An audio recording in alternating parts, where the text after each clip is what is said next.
കോൺഗ്രസിൻ്റെ ഏറ്റവും ജനകീയനായ നേതാക്കളിൽ ഒരാളാണ് ഷാഫി പറമ്പിൽ. കഴിഞ്ഞ ദിവസങ്ങൾക്ക് മുമ്പ്, ഏതാനും ദിവസം മുമ്പ് ഷാഫി പറമ്പിൽ നടത്തിയ മാർച്ചിനിടയിൽ സംഘർഷം ഉണ്ടാകുന്നു. ഷാഫി പറമ്പിലിൻ്റെ മൂക്കിന് ഗുരുതരമായി പരിക്കേൽക്കുകയൊക്കെ ചെയ്തു. അപ്പോൾ പറഞ്ഞത് AI ടൂൾ ഉപയോഗിച്ചുകൊണ്ട് ഷാഫി പറമ്പിൽ MP ആരാണ് മർദ്ദിച്ചതെന്ന് കണ്ടെത്താം. ഇതായിരുന്നു ആദ്യത്തെ ഒരു തീരുമാനം.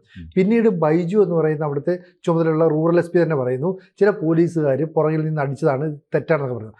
ഇതൊക്കെ മുന്നോട്ട് നീങ്ങുന്നതിനിടെ പെട്ടെന്ന് സർക്കാർ സ്വിച്ച് ഇട്ടതുപോലെ ഈ നീക്കങ്ങളെല്ലാം അവസാനിപ്പിക്കുന്നു. AI ടൂൾ ഉപയോഗിക്കേണ്ട, കൂടുതൽ ഷാഫിയെ പിന്നിൽ അടിച്ച പോലീസുകാരനാരാണെന്ന് കണ്ടെത്തേണ്ട, ഇതൊക്കെ നടത്തുമ്പോൾ സർക്കാരിന് എന്തോ ചില സ്ഥാപിത താല്പര്യങ്ങൾ ഉണ്ടാവില്ലേ? ഇതിനകത്ത് നമ്മൾ മനസ്സിലാക്കേണ്ട സാധനം എന്ന് വെച്ച് കഴിഞ്ഞാൽ, ഈ നാട്ടിൽ ജീവിക്കുന്ന ഒരു സാധാരണ പൗരൻ എന്ന നിലയിൽ വളരെയധികം ആശങ്കാകുലനാക്കുന്ന അല്ലെങ്കിൽ ആശങ്കാകുലരാക്കേണ്ട ഒരു വിഷയമാണ്. കാരണം എന്ന് വെച്ചാൽ ഇതിനകത്തപ്പോൾ പ്രഥമ ദൃഷ്ടിയായപ്പോൾ ഇതിനകത്ത് ഒരു ഗൂഢാലോചന നടന്നിരിക്കുകയാണ്. അത് പാർട്ടിയും സർക്കാരും കൂടെ ചേർന്നിട്ടാണ്. അത് കൃത്യമായ ക്രിമിനൽ കോൺസ്പിറസി തന്നെയാണ്, ഒരു സംശയമുള്ള കാര്യത്തിൽ. അതായത് ഒരു MP ഈ രീതിയിൽ ഒരു സർജറിക്ക് വിധേയനാകേണ്ട വിധം മർദ്ദനമേൽക്കേണ്ടി വന്നു എന്ന് പറഞ്ഞു കഴിഞ്ഞാൽ ചെറിയ കാര്യമല്ലത്. ഒരു പോലീസുകാരനെ MP അറിയാൻ പാടില്ല എന്ന് പറയാൻ പറ്റത്തില്ല. മാത്രമല്ല MP പ്രൊട്ടക്ഷൻ കൊടുക്കാനായിട്ട് ബാധ്യതയുള്ള വ്യക്തിയുടെയാണ് ആര്, ഈ പോലീസുകാരെന്ന് പറഞ്ഞത്. അപ്പോൾ അങ്ങനെയുള്ളൊരു വ്യക്തിക്ക് അടി കൊള്ളണമെന്നുണ്ടെങ്കിൽ ഒന്നുകിൽ പ്ലാൻഡ് ആയിരിക്കണം. മനസ്സിലായി? അതുകൊണ്ടാണ് പുറകിൽ നിന്ന് അടിച്ചു എന്നും പറയുന്നത്. അതല്ലെങ്കിൽ അവ്യക്തമായ രീതിയിൽ തിരിച്ചറിയാൻ പറ്റാത്ത രീതിയിലുള്ള ഒരു അവസ്ഥയിലാണ് അടി വന്നിരിക്കുന്നത്. അടിക്കാനുള്ള സാഹചര്യവും ലാത്തി ചാർജ് അവിടെ ഉണ്ടായിട്ടില്ല. അത് SP പറയുന്നുണ്ട്, ലാത്തി ചാർജ് ഉണ്ടായിട്ടില്ല. പിന്നെ ആദ്യം ഇത് നിഷേധിക്കുന്നു, അങ്ങനെ അടി കൊണ്ടിട്ടില്ല, ഷാഫിക്ക് അങ്ങനെ ലാത്തി ചാർജിലല്ല അടി കൊണ്ടതെന്ന് പറയുന്നു. വിഷ്വൽസ് വന്നപ്പോഴത്തേക്കാണ് അത് പോലീസ് അടിച്ചതാണ്. ഉടനെ അതേ പോലീസ് തന്നെ പറയുന്നു ഇത് പുറകിൽ നിന്ന് ആരോ അടിച്ചതാണെന്ന് പറയുന്നു. അപ്പോൾ അതിനകത്ത് നമുക്കൊരു സംശയം തോന്നുന്നത്, അപ്പം ഷാഫിയെ അടിച്ചതിൻ്റെ പിന്നിലും കരുതിക്കൂട്ടിയാണോ എന്നൊരു സംശയമുണ്ട്. കാര്യം അവിടെ ലാത്തി ചാർജിനുള്ള സാഹചര്യം ഉണ്ടായിട്ടില്ല, അത്ര വലിയ സംഘർഷം ഉണ്ടായിട്ടില്ല. ഓടിച്ചെതിറിയ ആൾക്കാരുടെ ഇടയ്ക്കല്ല മറ്റേ ഈ ഷാഫിക്ക് അടികൊള്ളുന്നത്. ഷാഫി ഒരു കൂട്ടത്തിനിടയ്ക്ക് നിൽക്കുന്ന സമയത്ത് തെരഞ്ഞു പിടിക്ക് അടിക്കുന്നത് പോലെയാണ് നമ്മൾ ആ വിഷ്വലിൽ കാണുന്ന സാധനം. അപ്പോൾ അവിടെ നമുക്കൊരു സ്വാഭാവികമായ സംശയം വരുന്നത്, ഇത് ഷാഫിക്ക് നല്ല അടി കൊടുക്കാനായിട്ട് ആരെങ്കിലും തീരുമാനിച്ചോ? നമ്പർ 1. നമ്പർ 2, ഇതിനകത്ത് സംശയത്തിൻ്റെ ആവശ്യമില്ല. കാരണം എന്ന് വെച്ചാൽ റൂറൽ SP പറഞ്ഞു പോലീസ് സേനയ്ക്കകത്തുള്ള ആരോ ആണ് അടിച്ചിരിക്കുന്നത്. അപ്പോൾ ഈ പോലീസ് സേനയ്ക്കകത്തുള്ള ആൾക്കാരെ അടിക്കാനായിട്ട് പെട്ടെന്ന് അത് വിഷ്വൽ ഒറ്റ നോട്ടത്തിൽ കണ്ട മനസ്സിലാവത്തില്ല. AI ടൂൾ ഉപയോഗിച്ചാൽ നിസ്സാരമായിട്ട് അറിയാൻ പറ്റും. AI വളരെ നിസ്സാരമായിട്ട് ഒരു 2 സെക്കൻഡ് കൊണ്ട് ആരാണ് അടിച്ചതെന്ന് ഐഡൻറ്റിഫൈ ചെയ്യാൻ പറ്റും. അപ്പോൾ ഇപ്പോൾ പരസ്യമായിട്ട് തന്നെ ജയരാജൻ പറഞ്ഞിരിക്കുന്നു, എന്താണ് ഇത്, അതിൻ്റെ ആവശ്യമൊന്നുമില്ല, ഇങ്ങനെയുള്ള AI ടൂളോ മറ്റേ ഇത് കൂടുതൽ അന്വേഷിക്കേണ്ട ആവശ്യമൊന്നുമില്ല.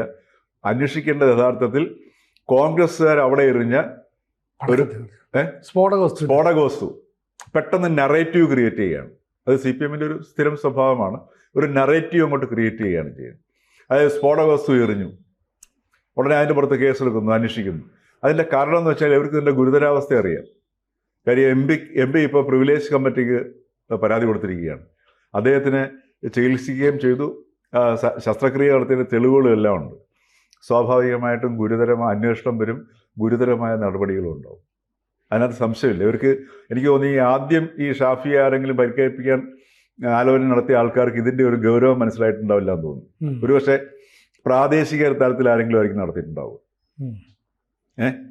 അപ്പോൾ അതുകൊണ്ടാണ് അപ്പോൾ പെട്ടെന്ന് വേറൊരു ഇഷ്യൂ കൊണ്ടുവരികയാണ് ചെയ്യുന്നത്. എന്താണ്, പ്രിവിലേജ് കമ്മിറ്റിയുടെ നടപടിയുടെ ഭാഗമായിട്ട് അന്വേഷണം വരുവാണെങ്കിൽ ഈ സ്ഫോടക വസ്തു എറിഞ്ഞത് അന്വേഷിക്കണം. യഥാർത്ഥത്തിൽ അതല്ലേ വലിയ കുറ്റം?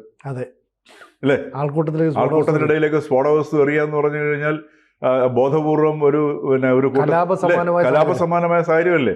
അത് കലാപം ഉണ്ടാക്കാൻ ശ്രമിക്കുന്നു, ആൾക്കാരെ കൊല്ലാൻ ശ്രമിക്കുന്നു, ഇല്ലേ? അങ്ങനെ പല പല കുറ്റങ്ങളാണ് വരുന്ന സാധനം. അപ്പോൾ അതിനെക്കുറിച്ച് അന്വേഷിക്കണമെന്ന് പറയുന്നു. അങ്ങനെ വരുമ്പോഴത്തേക്ക് എന്തായി, ഒരു പുകമറ സൃഷ്ടിക്കുന്നു, ആകെ ഇവിടെ വലിയ പ്രതിരോധം ഉണ്ടാകുന്നു. പിന്നെ വേണമെങ്കിൽ നമുക്ക് ഇലക്ഷനൊക്കെ എടുത്തിരിക്കുന്ന സമയമായതുകൊണ്ട് ഭരിക്കുന്ന പാർട്ടിയെ നാളെ വേണമെങ്കിൽ ബന്ദ് പ്രഖ്യാപിക്കുന്ന അവസ്ഥയിലേക്ക് വരുന്നുണ്ട്. ഇങ്ങനെയൊക്കെയുള്ള പ്രക്ഷോഭങ്ങളും അതേപോലെ തന്നെ കേന്ദ്ര സർക്കാർ ഓഫീസുകളിലേക്കുള്ള ധർണയും ഒക്കെ ഒരു പ്ലാൻ ചെയ്യുന്നുണ്ടാവും. അപ്പോൾ ഇതിനകത്ത് കൃത്യമായിട്ട് ഇപ്പം ഈ AI ടൂൾ ഉപയോഗിക്കേണ്ട എന്നുള്ളത് മുകളിൽ നിന്നുള്ള നിർദ്ദേശം ആണ് പോലീസിനുള്ളത്. അപ്പം യഥാർത്ഥത്തിൽ ഈ ഷാഫിക്ക് എങ്ങനെ അടി കൊണ്ടു എന്നുള്ളത് തെളിയാൻ പാടില്ല. തെളിഞ്ഞു കഴിഞ്ഞാൽ അത് മറ്റു പലതിലേക്കും വിരൽ ചൂണ്ടും. ഒരു പക്ഷേങ്കിൽ ബോധപൂർവമാണോ ഷാഫി അടിച്ചത്, അതല്ലെങ്കിൽ ഈ അടിച്ച പോലീസുകാരൻ്റേത്, ഈ പോലീസുകാരൻ്റെ പശ്ചാത്തലം നോക്കുമ്പോൾ ചിലപ്പോൾ അയാൾ വളരെ CPM-ൻ്റെ അടുത്ത കക്ഷിയായിരിക്കാം, അല്ലെങ്കിൽ പഴയ CPM DYFI ഭടനായിരിക്കാം. അപ്പോൾ ഇങ്ങനെയൊക്കെയുള്ള ഘടകങ്ങളുണ്ട്. അപ്പോൾ ഇതിനകത്ത് നമ്മൾ മനസ്സിലാക്കേണ്ട സംഗതി, ഒരു ക്രൈം പരസ്യമായിട്ട് ഒരു ലോകസഭാ അംഗത്തെ ബോധപൂർവം പോലീസ് അടിക്കുന്നു. അടിച്ചിട്ട് സ്റ്റേറ്റ് ഗവൺമെൻറ് പരിധിയിലാണുള്ളത്, സ്റ്റേറ്റ് ഗവൺമെൻറ് അത് അന്വേഷിക്കേണ്ട എന്ന് തീരുമാനിക്കുന്നു. അദ്ദേഹം ശസ്ത്രക്രിയയ്ക്കും വിധേയനായി, ഹോസ്പിറ്റലൈസ്ഡ് ആയിട്ട്. എന്നിട്ട് വേറൊരു കഥ കൊണ്ടുവരുന്നു. ഇത് നമ്മുടെ ഇവിടുത്തെ കാണിക്കുന്ന പോലീസ് സിസ്റ്റത്തിൻ്റെ പ്രശ്നവും പോലീസ് സിസ്റ്റത്തിൻ്റെ അവസ്ഥയും അതോടൊപ്പം തന്നെ ഇവിടുത്തെ ഭരണത്തിൻ്റെ അവസ്ഥയുമാണ്.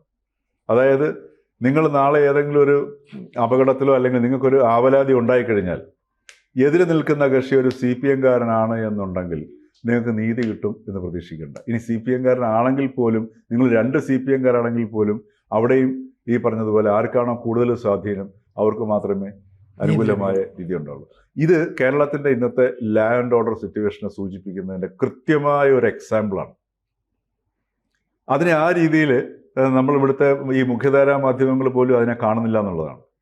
ഇതിനകത്ത് ഇപ്പോൾ ഷാഫി പറമ്പിൽ ഇപ്പോൾ കോൺഗ്രസ് പാർട്ടിക്കാരനോ അല്ലെങ്കിൽ ഏത് പാർട്ടിക്കാരനോ ആയിക്കോട്ടെ, ഞാൻ ഇപ്പം നാളെ ഇപ്പം ഇതുപോലെ ഒരു സുരേഷ് ഗോപിക്ക് സംഭവിച്ചെന്നിരിക്കട്ടെ, അവിടെയൊക്കെ ആണെങ്കിൽ ഇതിനകത്തൊരു ഈ ജനങ്ങൾക്കും കൂടെ തോന്നണമല്ലോ ഇവിടെ നിയമസഭാ പാലനം നടക്കുന്നു എന്നുള്ളത്.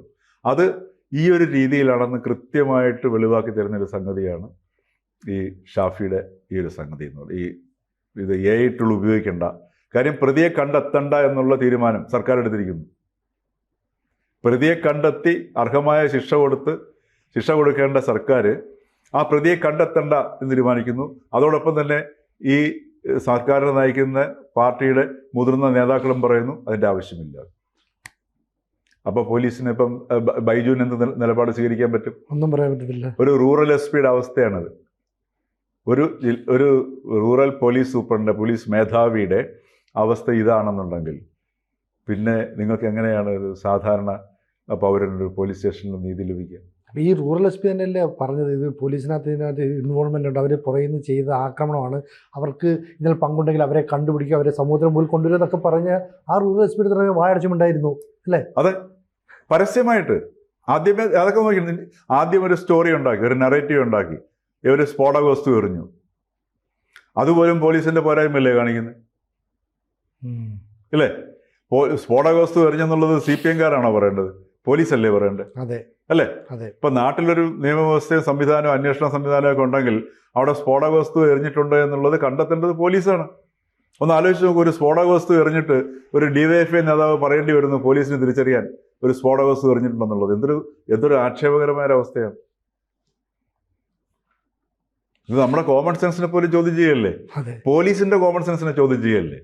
ഒരു സ്ഫോടക വസ്തുവിടെ എറിഞ്ഞിട്ടുണ്ടെന്നുണ്ടെങ്കിൽ ഒരു DYFI നേതാവ് പറഞ്ഞിട്ട് വേണോ ആ സ്പോട്ടിൽ എറിഞ്ഞിരിക്കുന്നത് സ്ഫോടക വസ്തുവാണോ അതോ മറ്റെന്തെങ്കിലും ആണോ എന്നറിയാനുള്ളത്? അപ്പോൾ ഇത്തരത്തിലുള്ള മനുഷ്യന്റെ കോമൺ സെൻസിനെ, അതായത് മലയാളിക്ക് കോമൺ സെൻസ് ഇല്ല എന്നുള്ളൊരു ബോധ്യത്തിലേക്ക് പാർട്ടിയും ഭരണ നേതൃത്വം എത്തിയിരിക്കുന്നു. എന്തും ചെയ്യാം എന്നുള്ളൊരവസ്ഥയും വരുന്നു. ഒട്ടേറെ സംഭവങ്ങൾ ഇതുവരെ നടക്കുന്നതാണ്. ഇതൊക്കെ അതിനകത്ത് ഒരു സംഭവമായിട്ട് മാത്രം അവശേഷിക്കുകയും ചെയ്യും. ശരിക്കും പറഞ്ഞാൽ ഒന്ന് ഭീതിജനകമായ ഒരു അന്തരീക്ഷമാണ് ഇപ്പം ഉയർന്നു വരുന്നതെന്ന് വേണമെങ്കിൽ പറയാം അല്ലേ? ഇതിനെ ഒന്ന് ആലോചിച്ച് നോക്കുക. നമുക്കൊരു പ്രശ്നം ഉണ്ടായിക്കഴിഞ്ഞാൽ നീതി ലഭിക്കില്ല എന്ന് ഏതാണ്ട് വളരെ വ്യക്തമല്ലേ? അല്ലേ? കാര്യം പാർലമെന്റിന്റെ പ്രിവിലേജ് കമ്മിറ്റി ഒരു MP-ക്ക് ഈ ഒരു അവസ്ഥയാണെന്നുണ്ടെങ്കിൽ അദ്ദേഹം ഏത് രാഷ്ട്രീയ പാർട്ടിക്കാരനായിക്കോട്ടെ, ഒരു സാധാരണ പൗരന്റെ അവസ്ഥ ആലോചിച്ചു. അത്രേ വേണ്ടു. കൂടുതൽ വാർത്തകളും വിശേഷങ്ങളും നിങ്ങളിലേക്ക് എത്താൻ ABC മലയാളം സബ്സ്ക്രൈബ് ചെയ്യുക, ബെൽ ബട്ടണും അമർത്തുക.